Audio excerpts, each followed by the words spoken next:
Can I pay you a coin to be my father for today? The little girl asked the Alpha King. The kingdom of Velkarin was known as a land where the moon ruled more than the sun.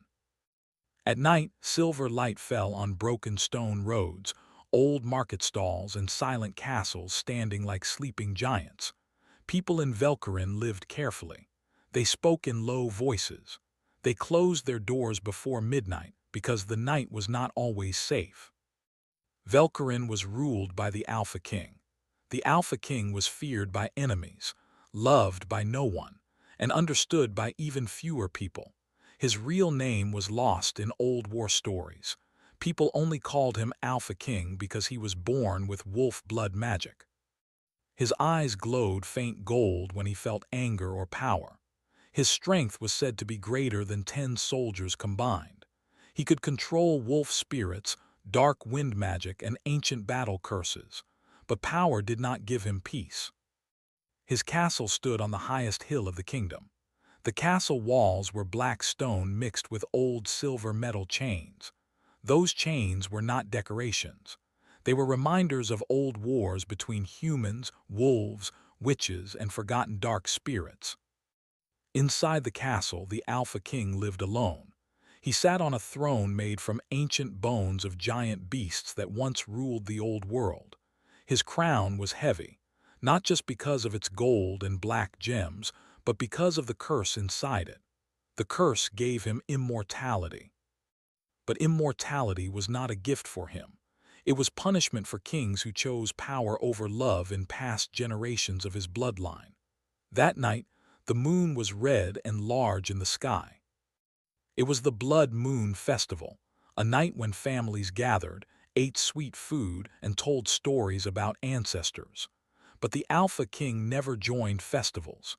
He walked through the kingdom streets alone, wearing a black hood to hide his royal identity. He wanted to see how people lived without fear of him. That night, the market streets were mostly empty. Lantern lights were hanging from wooden poles. Some old music was playing from distant houses. The smell of baked bread and sweet honey cakes filled the air. The king walked slowly. He heard footsteps behind him, light footsteps, small footsteps. He stopped and turned around. There was a little girl standing there. She looked around 10 years old. Her clothes were old but clean. They had many different fabric patches stitched together carefully. Her hair was dark brown, tied with a broken red ribbon. Her eyes were large, dark, and filled with something heavy sadness mixed with courage. In her small hand, she held a copper coin. The girl was looking at him carefully like she was deciding something important. Then she spoke. "Sir, can I talk to you?" The Alpha King did not answer immediately. He studied her face. In his life, people usually feared him, bowed to him, or tried to attack him. This girl did none of those things. She was just nervous. He nodded once. The girl took a small breath. Then she raised her hand slowly and showed him the copper coin. "Can I pay you this coin to be my father for today?" The night wind became very quiet after she said those words. The king did not laugh. He did not get angry, but he felt something strange inside his chest, something heavy and warm at the same time. He looked at her carefully. "What is your name?" he asked in a deep, calm voice. "Lyra," she said softly. "I live near the old river houses." The king remembered those houses. They were poor areas where people struggled to survive. Crime was high there. Magic protection was weak. He looked at the coin in her hand. "Why do you want a father for one day?" he asked. Lyra looked down at the ground. She kicked a small stone slowly with her shoe. "Today is the day they executed my father," she said quietly. The king did not react outwardly. But inside, his wolf spirit growled softly with sadness. "My father was part of a rebellion group," Lyra continued. "They wanted to remove the royal blood curse from the kingdom. They said the Alpha King's ancestors were not good rulers." She paused. "My mother disappeared after the punishment. I don't know where she is."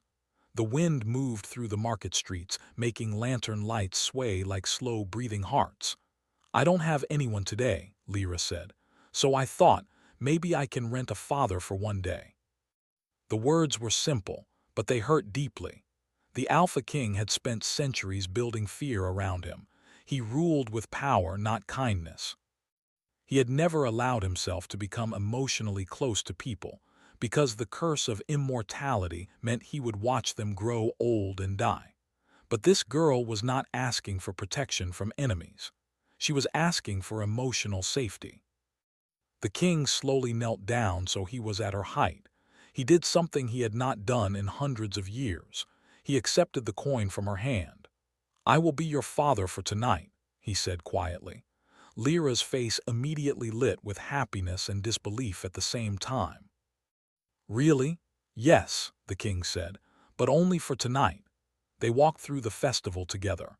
The girl held his armored hand carefully, like she was afraid he would disappear. The Alpha King bought her sweet moon cakes from a street vendor.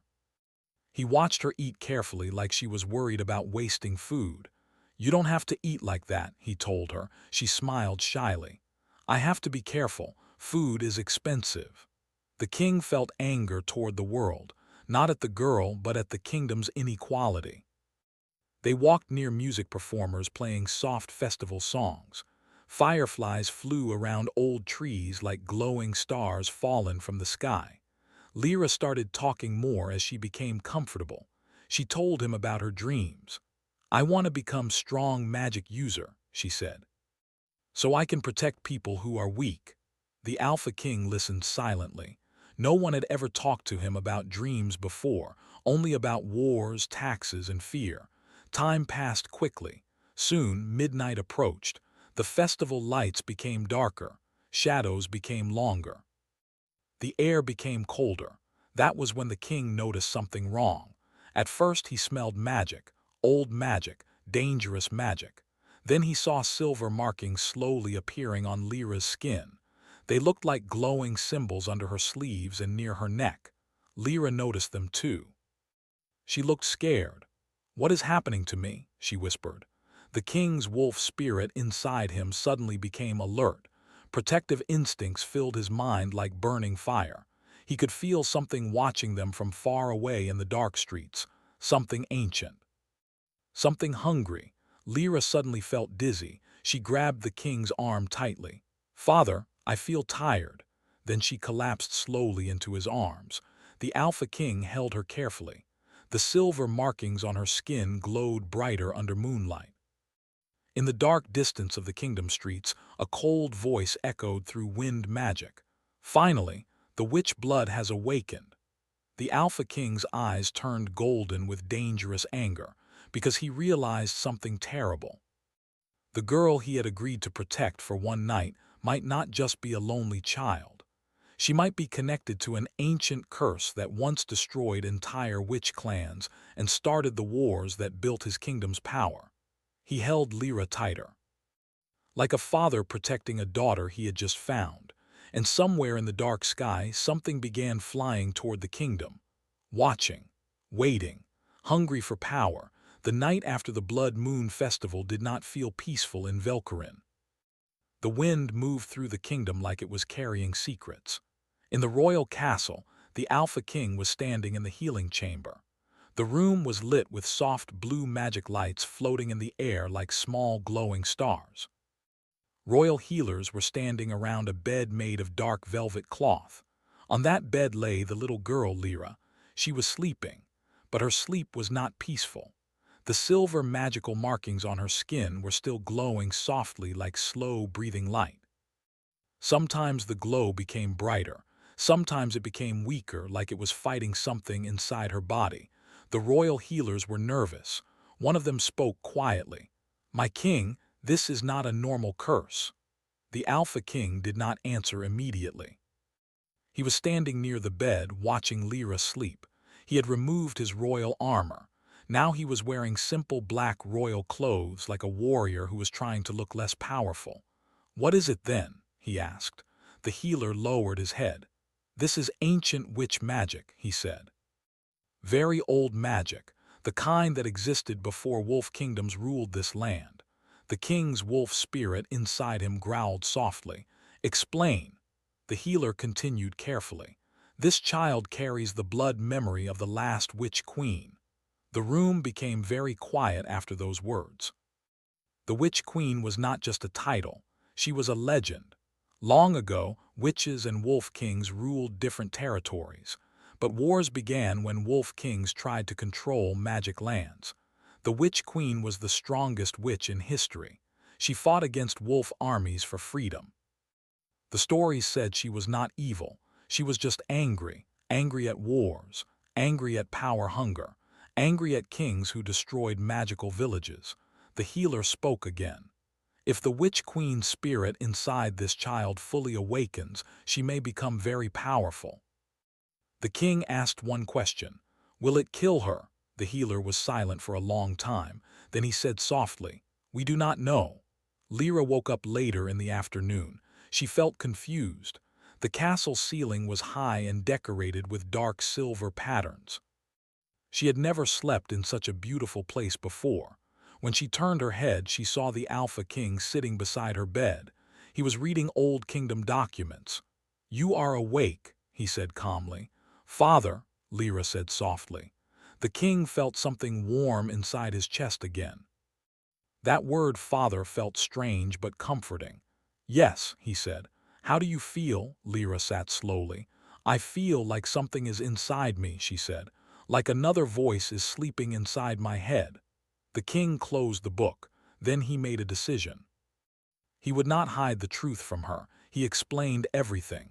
He told her about witch history, about the Witch Queen, about ancient magic wars, about the danger she was facing. Lyra listened quietly. She was scared, but she was also brave.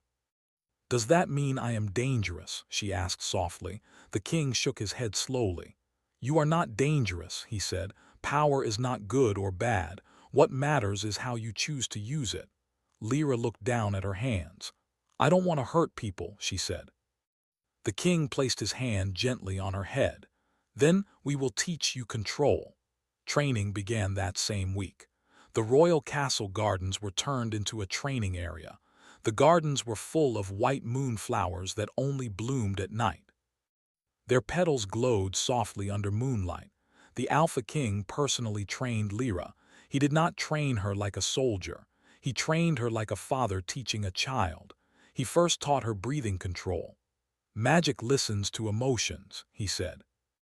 If you are scared, magic becomes wild. If you are calm, magic becomes strong and stable. Lyra tried to focus. Sometimes small sparks of silver magic appeared around her fingers. Sometimes wind moved around her like invisible wings. She was learning fast. The king was surprised by how quickly she adapted, but he also noticed something else. Sometimes Lyra would suddenly speak in a different tone of voice. Once, while training, her eyes turned fully silver. The air became cold, and she spoke in a voice that was not hers. You should not love what will destroy your throne, Wolf King. The Alpha King did not show fear. Instead, he spoke calmly. I do not care about my throne, he said. I care about the child who is fighting inside you. The silver glow around Lyra slowly faded. She started crying. I am scared, she said. I don't want to lose myself. The king knelt down in front of her. You will not fight alone, he said. Not while I am here. Meanwhile, in the dark forests outside the kingdom, something was waking up. Ancient witch spirits were gathering around old ruins. They were whispering about destiny. They believed Lyra was either their lost queen or a weapon that could change magical world balance forever. And not everyone wanted her alive. One night during training, Lyra asked the king a personal question. Why are you helping me? She asked. The Alpha King was silent for a long time because he did not know how to answer. He had lived for centuries. He had fought wars. He had ruled with fear. But this was the first time someone had called him father. Finally, he spoke. Because I was once like you, he said quietly. Lyra looked surprised. The king continued. Long ago, I was trained to be a weapon, not a king, just a warrior who followed orders. I hurt many people because I believed power was everything. He looked at the moon. Then I realized power is lonely. Lyra moved closer and hugged him suddenly. The king froze for a moment. Then he slowly returned the hug. For the first time in centuries, the Alpha King felt like he was part of a family again. But peace was never meant to last in Velkarin. That night, the castle alarms rang loudly. Dark magic energy was approaching the kingdom walls. The royal guards rushed inside. Enemy witches are attacking. The Alpha King's eyes turned golden with battle rage. He looked at Lyra. Stay inside the castle, he told her, but Lyra was scared. Father, don't leave me, she said. The king placed his forehead gently against hers. I will always come back to you, he said. Then he left to fight. Outside the castle, dark witch warriors were flying through the sky using dark magic wings. Their leader was a woman wearing broken silver crown pieces on her head. Her eyes were filled with cold anger. She was not attacking randomly. She was searching for Lyra, because she believed Lyra was the rebirth of the witch queen who once betrayed her own people. The battle began. Wolf spirits fought against dark magic winds. The Alpha King fought fiercely, protecting his kingdom. But inside the castle, Lyra felt something change inside her mind. The witch queen spirit inside her began speaking again. Come to me, the voice whispered. Let me wake up fully, then you will never feel fear again. Lyra felt scared, but she also felt something else. Power. Dark and bright magic was fighting inside her heart. Outside, explosions of magic light filled the night sky.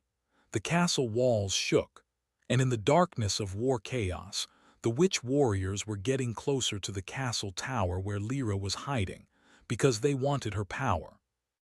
Alive or not, the war outside the castle walls was louder than thunder. Magic explosions lit the night sky of Velkarin like falling stars made of fire and darkness. Wolf spirits howled in pain and rage. Witch warriors moved through the air using dark magic wings made of shadow energy. The Alpha King was fighting alone. He stood on the broken castle walls, his black royal coat moving in the strong wind. His golden eyes glowed brighter than normal. That was the sign of his wolf blood magic reaching full battle power. He raised his hand. Dark silver wolf spirits rose from the ground around him. These spirits were not physical wolves. They were ancient battle spirits connected to his royal bloodline. Protect the castle, he commanded. The wolf spirits rushed forward like silent shadows. The battle was not just about territory. It was about Lyra. The Alpha King could feel her magic energy from inside the castle. It was unstable, like two storms fighting inside one heart. He knew something dangerous was happening inside her, but he could not leave the battlefield yet. Inside the royal castle tower, Lyra was standing alone. The tower room was dark except for moonlight coming through tall glass windows. Wind was moving inside the room even though the windows were closed. Lyra's hands were shaking. The silver magical markings on her skin were glowing brighter than before. The light was slowly spreading across her arms like growing silver vines. She felt another presence inside her mind. The witch queen spirit was awake, not fully, but strong enough to speak clearly. You are afraid, the witch queen said inside Lyra's thoughts. Fear makes you weak. Lyra closed her eyes. I don't want to hurt anyone, Lyra whispered. The witch queen laughed softly. I did not want war either, she said. But kings forced us to fight. Lyra felt memories that were not hers, memories of ancient witch villages burning under war magic, memories of witch children hiding inside underground tunnels, memories of the witch queen standing alone against wolf armies. The witch queen was not cruel. She was tired, very tired of wars. Outside, the Alpha King was slowly winning the battle, but something was wrong. The enemy witch warriors were not attacking randomly. They were forming a magic circle around the castle. The Alpha King suddenly realized their real target. They were planning to break the castle protective magic barrier, and then attack Lyra directly. His wolf spirit growled loudly inside his chest. He fought faster, more aggressively, but the enemy witch leader appeared in front of him in the sky. She was wearing broken crown pieces as jewelry. Her magic aura was cold and powerful. "You should not have adopted that child," she said. The Alpha King answered coldly. "She is not a weapon. She is a child," the witch leader laughed. "She is the Witch Queen's rebirth. She belongs to magic history, not to you." The Alpha King raised his sword. "I will decide who she belongs to," he said. Then he attacked. Inside the castle tower, something terrible happened. The Witch Queen's spirit inside Lyra became stronger suddenly. The tower room started shaking. Glass windows cracked. Dark and silver magic energy exploded around Lyra like storm lightning. Lyra fell to her knees. She felt like she was losing control of her own body. "No," she cried, "I don't want to disappear." The Witch Queen spoke gently. "You will not disappear," she said, "but you must accept me. If you reject me, your body will break under magic pressure." Lyra started crying. She thought about the Alpha King. She remembered how he trained her, how he bought her sweet festival food, how he called her daughter. That thought gave her strength. She spoke inside her mind. "I will not let you control me," Lyra said, "but I will not fight you either." The Witch Queen became silent. This was something she had never experienced. A child who refused hatred but also refused surrender. Outside, the Alpha King was wounded. Dark magic blades had cut his arm and shoulder. But he kept fighting because Wolf Kings did not fall easily. Then he felt it. Lyra's magic energy was growing unstable, dangerously unstable. If her magic exploded, it could destroy half of the kingdom. He made a decision. He stopped fighting. The witch leader was surprised. "Are you surrendering?" she asked. "No," he said. Then he jumped toward the castle tower using wolf wind magic. He was not running away from battle. He was running toward his daughter. Inside the tower, Lyra was standing again. Her eyes were now partially silver and partially dark brown. Two different powers were balancing inside her body. The Witch Queen spoke. "Choose," she said. "Do you want power or peace?" Lyra thought carefully. Then she remembered the Alpha King's words. "Power is not good or bad. What matters is choice." "I choose peace," Lyra said. She raised her hands. Instead of attacking magic, she used healing magic energy. Silver light spread slowly through the tower like soft moonlight rain. The Witch Queen was surprised. "You are not destroying me," she said. "No," Lyra said. "You are not my enemy." The Witch Queen felt something strange. Warmth. She had not felt warmth in centuries. Slowly, her spirit stopped trying to fully control Lyra. Instead, she started merging peacefully with her, not as master and servant, but as two souls sharing one body. The Alpha King arrived at the tower room door. He was breathing heavily from battle and magic exhaustion. When he entered, he saw Lyra standing in moonlight. Her magic was calm now, balanced. The Witch Queen's spirit was still inside her but sleeping peacefully. Lyra turned and saw him. "Father," she said softly. The Alpha King walked toward her slowly. He knelt down in front of her and checked her injuries. "You are safe," he said quietly. "Yes," Lyra said, "because I did not fight alone." The Alpha King felt relief, but also fear. Because he knew destiny was still watching them. Outside the castle, the witch army retreated. Not because they lost, but because they realized Lyra was not becoming a weapon. She was becoming something new. A bridge between witch magic and wolf kingdom power. But not everyone accepted this. Some old witch leaders believed she would destroy their traditions. Some wolf nobles believed she was dangerous magic blood. Political tension began growing inside Velkarin. That night, Lyra asked the Alpha King one question. "Will people ever accept me?" The king thought carefully. "I do not know," he said honestly. Then he added, "But I will accept you. That is enough for now." Lyra smiled. But far away in the dark magical world, someone was watching them, someone older than witch queens. Older than wolf kings, and much more dangerous, because destiny had not finished with Lyra yet. The kingdom of Velkarin was quiet after the war, but it was not peaceful. Peace in Velkarin always came with hidden fear. The moon was shining softly over the royal castle. The wind moved slowly through the high towers like it was whispering old stories. Inside the castle, the Alpha King was sitting near a large window. He was no longer wearing war armor. Now he wore simple royal clothes. His golden wolf eyes were calm, but tired. He was thinking about everything that had happened: wars, magic curses, and Lyra, the little girl who had called him father. She was standing near him, looking at the night sky. She was growing older now, not in body age but in emotional strength. Magic sometimes changed the way magical children grew inside their minds. The Witch Queen spirit inside her was sleeping peacefully. Not gone, just resting. Lyra spoke first. "People are afraid of me," she said softly. The Alpha King did not deny it. "Yes," he said. "Some people are afraid, some people are confused, but fear is normal when change is coming." Lyra looked at him. "Will I have to fight my whole life?" The king was silent for a long time. Then he spoke. "Maybe," he said, "but you will not fight alone." Days later, political problems began inside Velkarin. Royal nobles were arguing inside the throne hall. Some nobles were angry because a witch blood child was being raised inside the royal castle. They believed magic was dangerous. They believed wolf blood kings should not trust witch magic.